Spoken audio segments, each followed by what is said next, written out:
It's just too many steps. Just like a sophomore radiology student in the lab. Oh, I forgot that. It's okay, so we're recording now. So what we're talking about here is what this lecture is, and then what our next lecture is. Right now, we're talking about this here.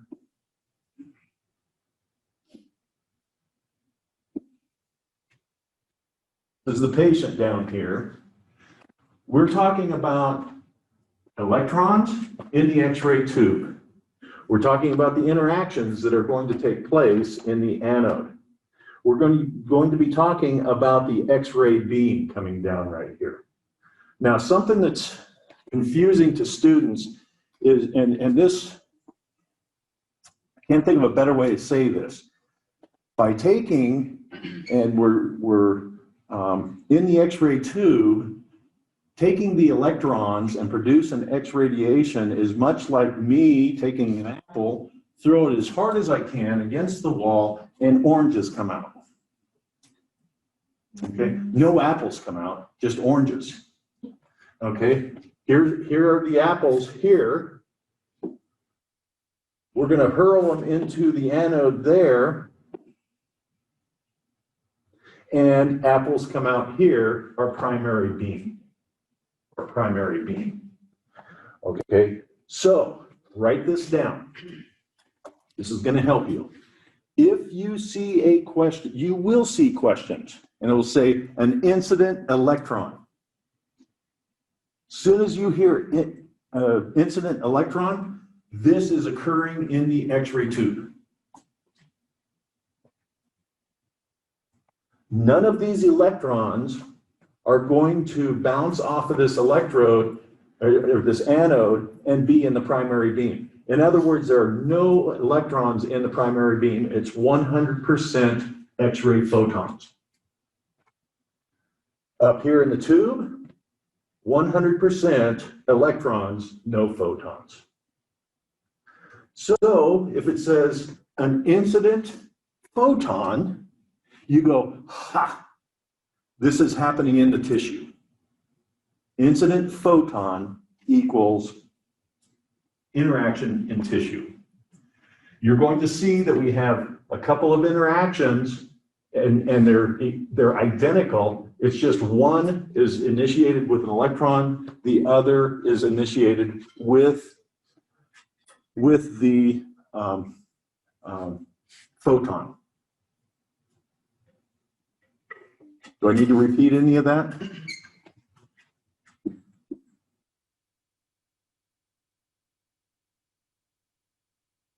Wish I would have had that left yesterday, something to clean up that well. My wife and I started our sauerkraut. We have about, I don't know, 3.5 gallons of sauerkraut started up. I used my meat slicer, a big meat slicer, to cut it all up. Man, we had cabbage all over the kitchen. The dogs walking around. It's great having a dog because they just work as a vacuum constantly. It's like having what is it, a Roomba? Yeah, like having a Roomba. Okay, at completion of this lecture, the learner, I don't know why I say will, they should be able to list the 3 required conditions for X-ray production. You should be able to describe the details of the 3 required conditions. You should be able to list and describe the target interactions that produce X radiation. You should be able to differentiate between characteristic and Bremsstrahlung radiation. You're going to find that you can call it Brems, except at when you go home for Thanksgiving, you're sitting around the Thanksgiving dinner, then you say Bremsstrahlung. Hey, Mom and Dad, Grandpa and Grandma, you want me to tell you about Bremsstrahlung radiation production? And they're just going to go, oh, she's so smart, or he's so smart. Yeah, our money's not going to waste. You should be able to draw the X-ray beam emission spectrum and label its parts. That will be on the exam for sure, and describe how KVP, mass, and generator phase affect the X-ray beam. The three requirements to produce X radiation, very simple. We have to have, number one, a source of electrons. Source of electrons. We're going to talk about each one of these individually. We're going to do that through thermionic emission. We have to have a way to accelerate those electrons. Accelerate those electrons. Do you realize that these electrons will travel up to half the speed of light within 2 centimeters? Talk about G-force. And then we're going to have sudden stoppage of these electrons. So a source, acceleration, and rapid deceleration. This stuff from here on is your foundation for your futures. Okay, this is important. This is important. Source of electrons. The cathode has that filament. Remember, it has 2 filaments, large focal spot size, small focal spot size. One of them will heat up. And it's made out of tungsten. And the reason for that is tungsten has that high atomic number and it will not vaporize very easily. When we finally get it up to around 2,200 degrees Celsius, that is when we are going to start boiling off electrons. And it literally just boils them off. You'll see here in a second. Remember those filaments? They look like little springs. That's resistance.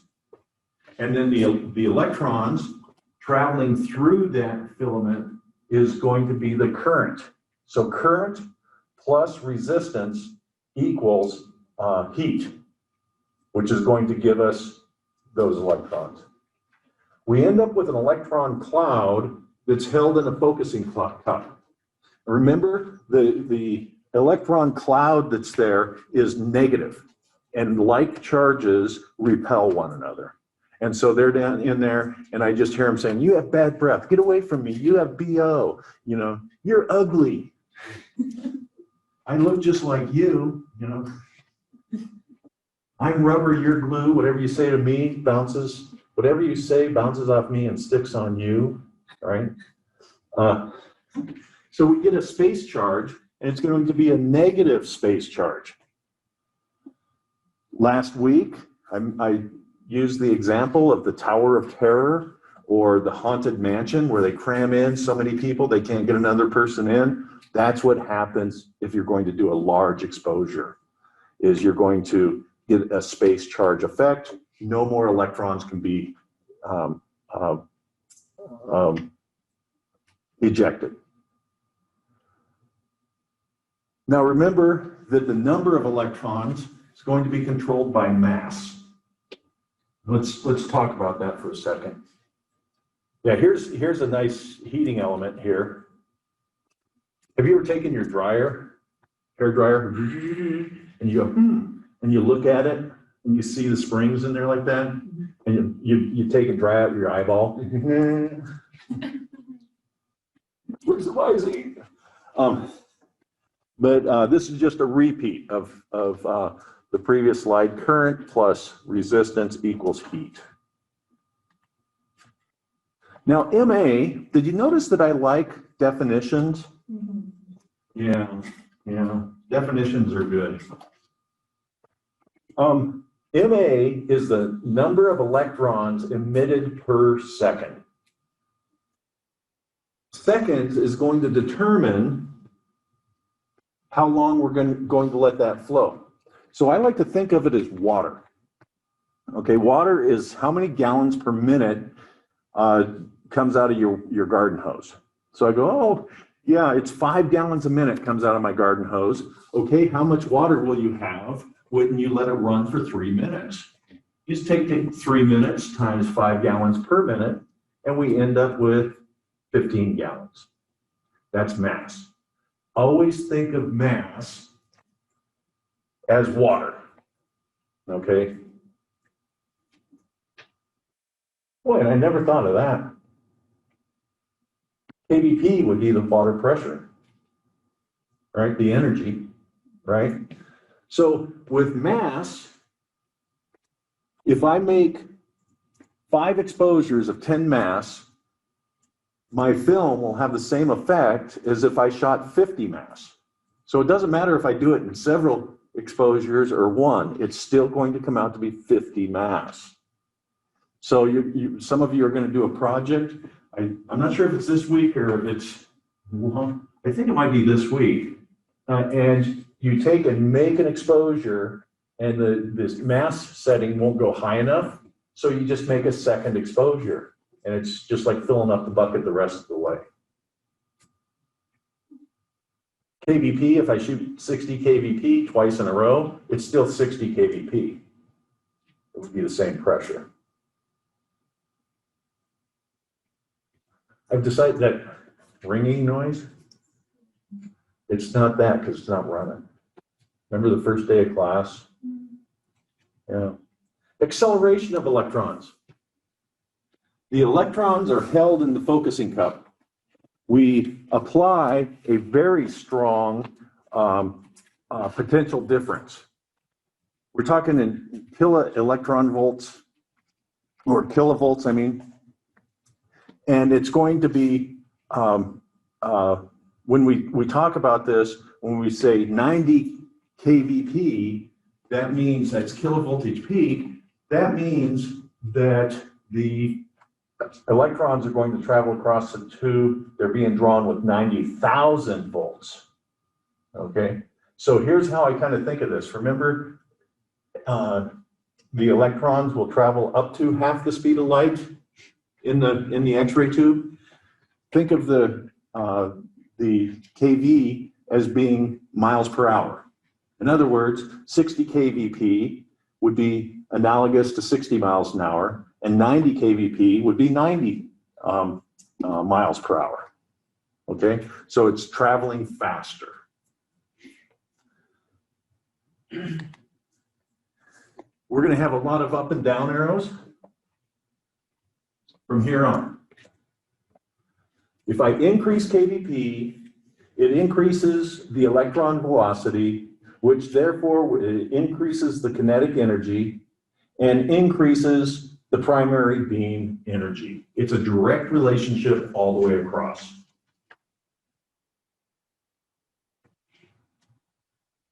When we're talking keV, we're talking about a single photon, the energy of it. kVp it's the peak energy that we're going to get out of this X-ray beam. And it's going to make perfect sense when we start talking about the X-ray production. I took Essie out to Miller Island this weekend. They didn't release any birds, any pheasants, but there was some left over, and we saw a couple the first day, but she didn't know what was going on.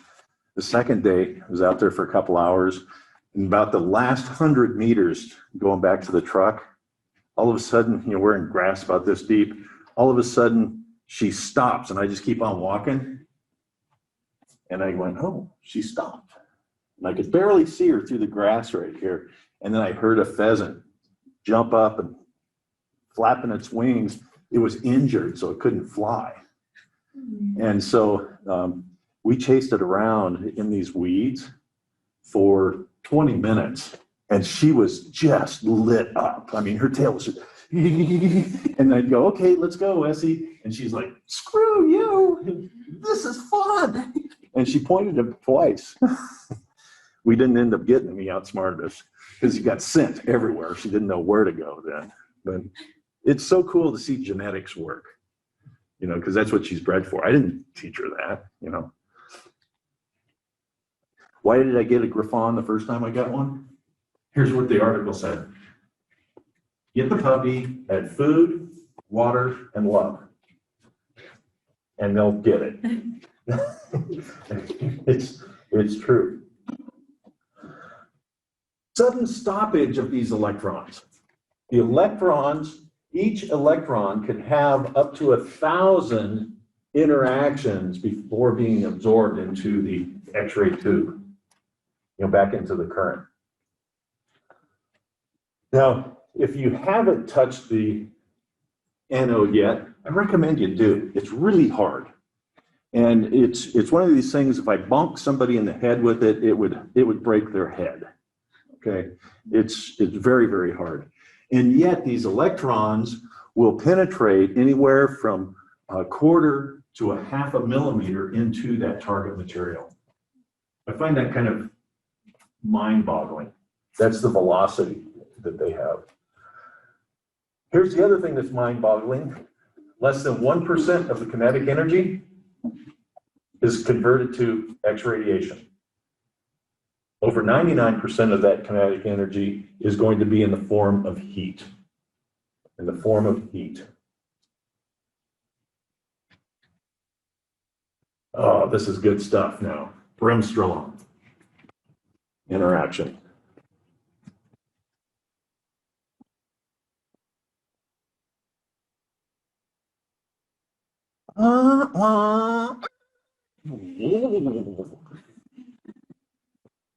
Yeah.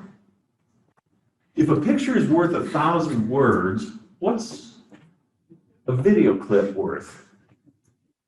2 days of your life. More than that.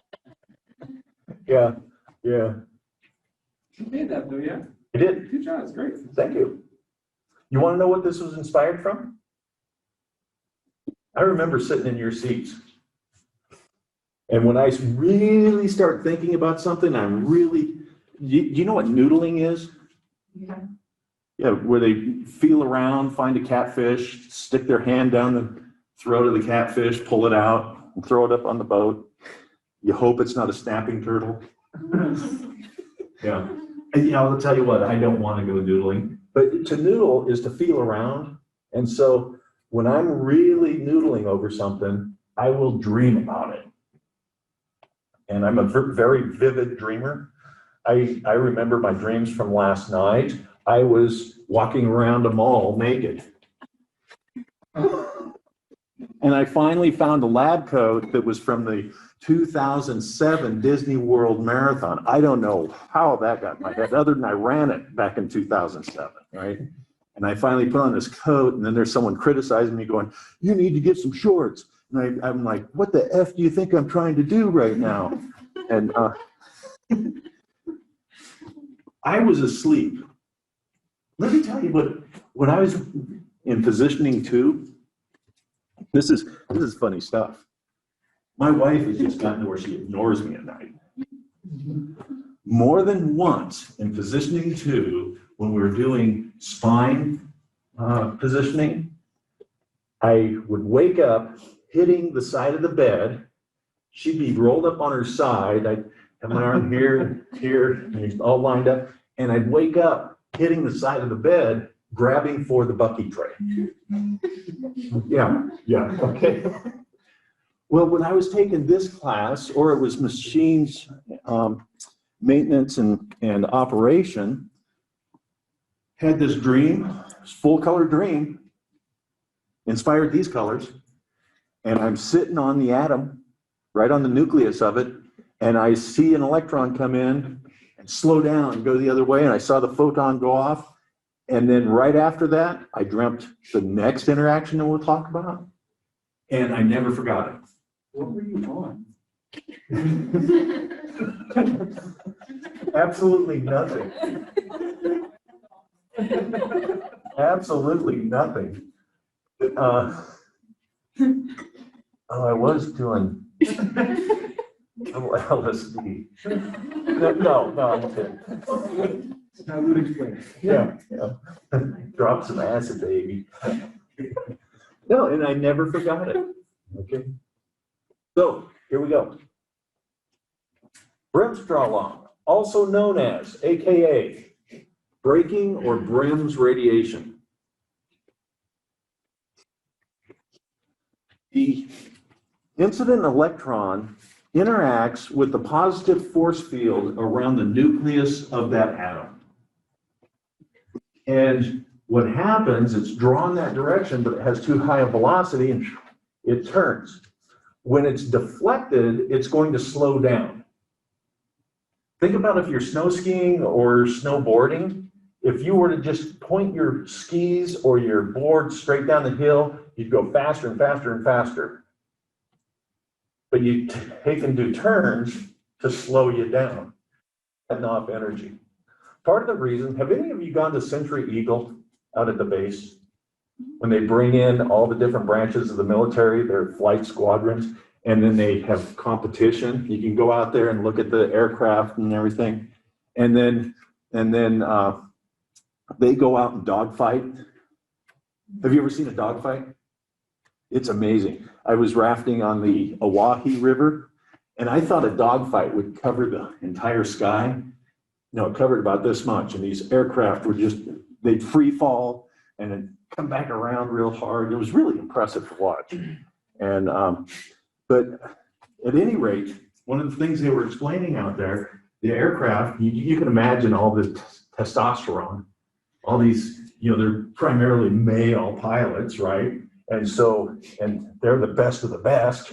And so you can imagine they're pushing the outer limits of how fast you're supposed to be flying over the public, right?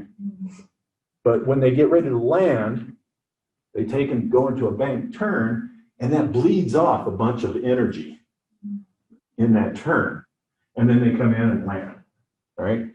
That's what's happening with brims, except the electron's not landing. The equation for this, you have the energy, the kinetic energy of the entering electron.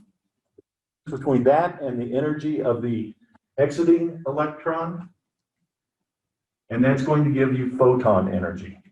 In other words, if the entering energy is 75 kiloelectron volts and the exiting energy is 50 kiloelectron volts, the photon energy will be 25 kiloelectron volts.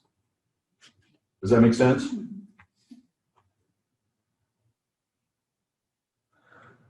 This, at diagnostic X-ray energy levels, and so from 80 to 100 keV, 80 to 90% of the beam will be brims. 10 to 20% of the beam will be characteristic. Here's a diagram out of the book. Come to find out, I just discovered that I edited the syllabus and then uploaded the wrong one. That's why the reading doesn't match up. Yes.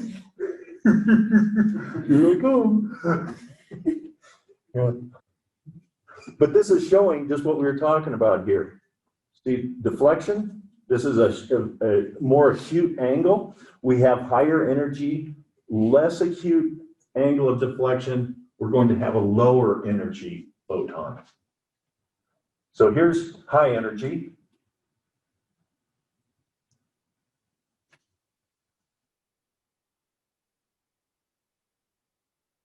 You have to have sound effects.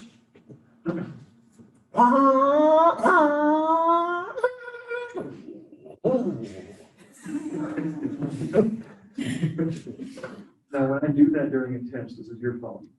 I've had students say that's how I remembered it. Yeah, Brimstroll on motorcycle is a really fast one. Here you can see less deflection, lower energy photon released. Okay. That's pretty straightforward stuff, isn't it? Until you take exam 2. That's as far as we got in the first lecture, but we're going to do most missed questions on the next lecture, so I'm going to keep going. Okay? Characteristic interaction. Here it is. Back here, oh, I can do it right here.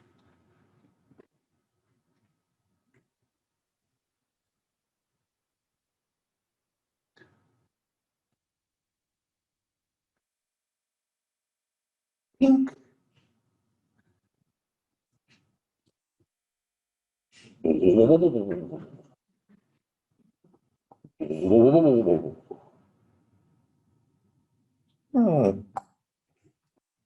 Yeah. It is just like billiard balls, except they're electrons. And so the incident electron interacts with an inner shell tightly bound electron, knocking it from its orbit. That electron is going to continue to proceed out of the equation there. And then nature abhors a void, so somebody's got to release energy and drop into that lower energy state. Drop into that lower energy state. The difference between the two shells, the binding energy of the two shells, is going to be the energy of your photon. Far out. Okay, so here it is. The characterization of this, a characteristic. Do you know why it's called characteristic? I probably have it right up here and I asked. No. Oh yeah. Energy of photon is characteristic of the electron knocked out of orbit. In other words, in just a minute here, you're going to see we can actually determine what element it is by the characteristic radiation put off, but we'll get to that. So the incident electron interacts with an inner shell tightly bound electron, and it bumps it out of orbit. Nature abhors that void, and so it's going to have an electron at a lower energy state or higher energy state drop into that low energy state. So the photon energy is the binding energy of the ejected electron minus the binding energy of the outer shell electron. We'll take a look here. We get lower and lower energy because this out here, there's not much binding energy. It's way out here, right? This is called the characteristic cascade because the electrons sometimes will just cascade down. So I'll do it from right here. So if we have an electron in tungsten that drops from the L to the K shell, the photon is going to be 59 kiloelectron volts. And you'll see here, as we go through this, we end up with an effective energy of 69.5. So 69.5 is the characteristic energy of tungsten atom. If you look over here, we have, let's see, tungsten. Here we have molybdenum, and it's lower energy. See, the effective energy is 18 kiloelectron volts, and it's because it's a lower atomic number element. So where are we going to see targets made out of molybdenum and rhenium? Mammography, because we're doing soft tissue, right? No bones. We need the higher energy to penetrate through the bone and everything else. So here we go again.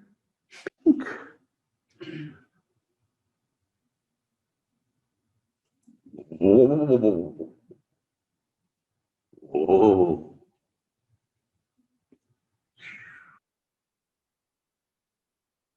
Just like that.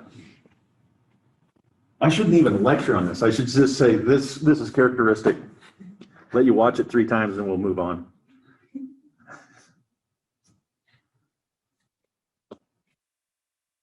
The X-ray emission spectrum. This is what you're going to be drawing here pretty soon. I'm going to draw it on the board here for you. What we're looking at is we have over here on the x-axis, x and y, right? Back with x, y over x. I just brain farted.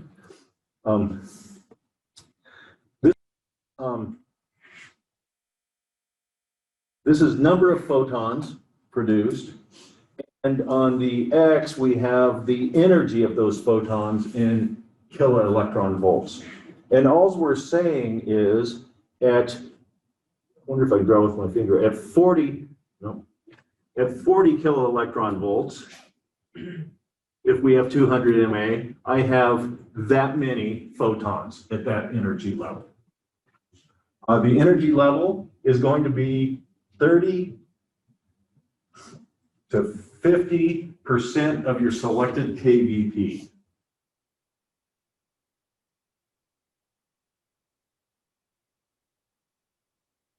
You notice we have a little spike right here? Look at where it is.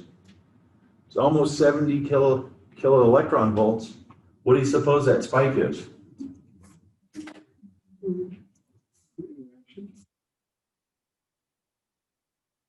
This is the characteristic spike of tungsten. That's what it is, right there. So let's move to the next slide. This is what you'll end up being tested on. This is the emission spectrum.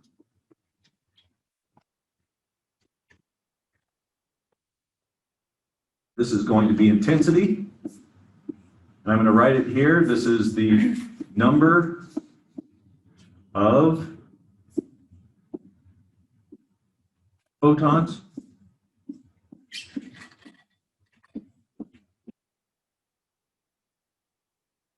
over the energy of those photons. I really wish that I could select 50 kVp and every photon would be 50. That would be awesome. But we can't. This is 0.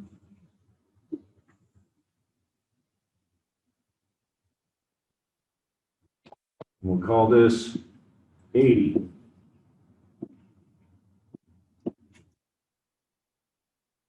So what was my selected kVp? What? No? Oh, you were thinking of the MA. Yeah. If my highest energy photon is 80 keV, my selected kVp was 80. Does that make sense? That's my highest energy. Right here, this is characteristic.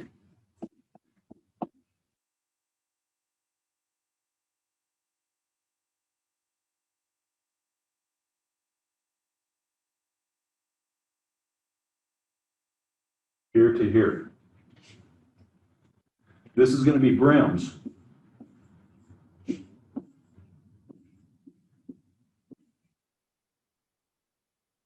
Here to here. And I'll just write it this way here. I'll just put a B here.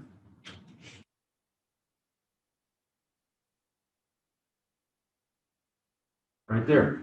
So at 80 to 100 kVp, 80 to 90% of my beam is going to be Brem's, and 10 to 20% is going to be characteristic. And this is called the characteristic spike.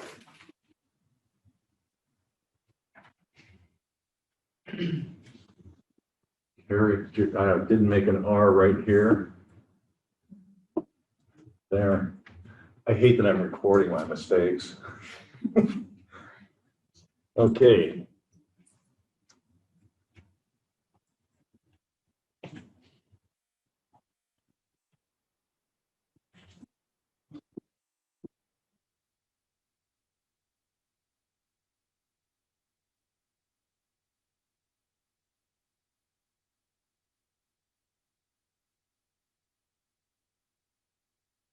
Let's see what we have next.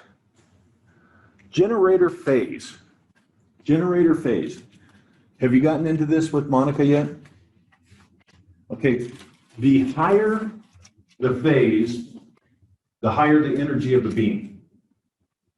In other words, you're going to be learning about rectification. You have the sine wave, right?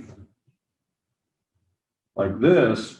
what they do is we do a single phase, 2-pulse wave. It's going to be, what they do is take this negative and turn it up positive, and you end up with 100% power fluctuation here. And then it goes again. Now we take, and I'm not going to go into any details, this is just a real general statement. We take and run this through some more electronics, and we can end up right here. We have 3-phase 6-pulse. This, if you notice, the energy comes up, and we pulse it here, and we're only going to have 13 to 25% of the power fluctuation. So this is going to be more efficient, so it would give me higher exposure with the same technique than what this one would. Then we have the 3-phase 12-pulse, and now it's 4 to 10% power fluctuation, so it's even more efficient. What are most all generators out there today? They're high frequency. And so what happens is the energy goes up, is level, and comes down. And that's going to be your most efficient producer of X radiation. Does that make sense? So the higher the phase, the higher the efficiency of the photons. And these questions, we're to the end of time, but you can go through these. I recommend doing that.